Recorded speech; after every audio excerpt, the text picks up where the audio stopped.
Hey, hello everyone. Day 542 of quarantine. No, not really, but sometimes it seems that way. So, today is part 2 of talking about prayer.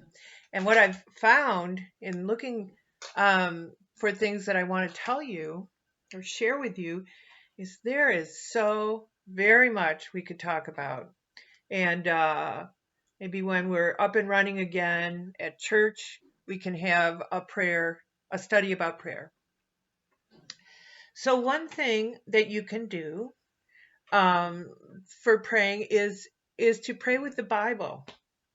Some of you are more familiar with the Bible than others, but there are ways you can start with parts that you're familiar with, either stories or verses um, or a chapter, and read that part, and then see where your mind goes. Go sort of free flow and um, see where that conversation with God takes you. It's a way to get started with something you're familiar with and you like. Other things you can do are go to the book of Proverbs, and that's a good springboard for a lot of prayer. You can also go to the book of Psalms. Just glance through the Psalms and see some of your favorites or some that really strike you. It's easy to do because they're short, and so you can look at as many or as little as you want. Isaiah. Isaiah is a great book.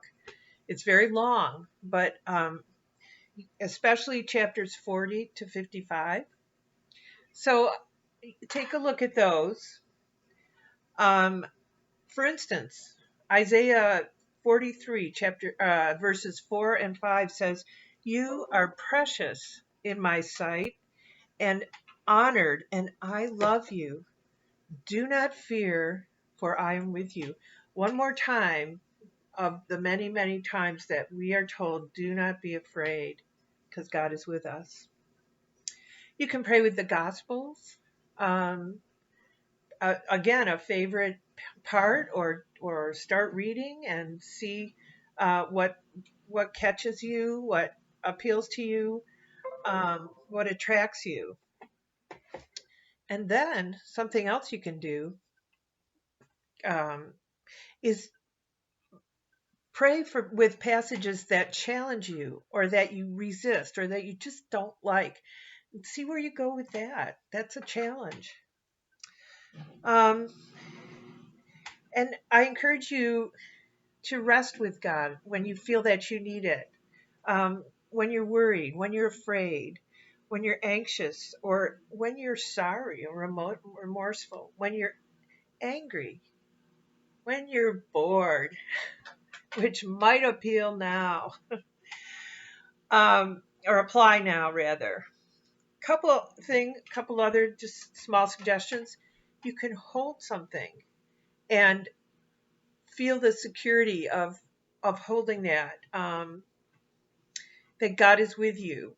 I there one time I A long time ago, but I had a wooden cross that is shaped so that your fingers fit around it, and I gave it to a man in my congregation who had cancer, and it turned out that he is, especially when he got near the end of his life, he wanted that cross. It was a comfort to him. It represented God's love, and he held it near the end all the time and actually was buried with it. So that's just an example. Another thing is journaling. Write down what you're thinking about. Write down what your thoughts are, what upsets you, what comforts you. The positive things too.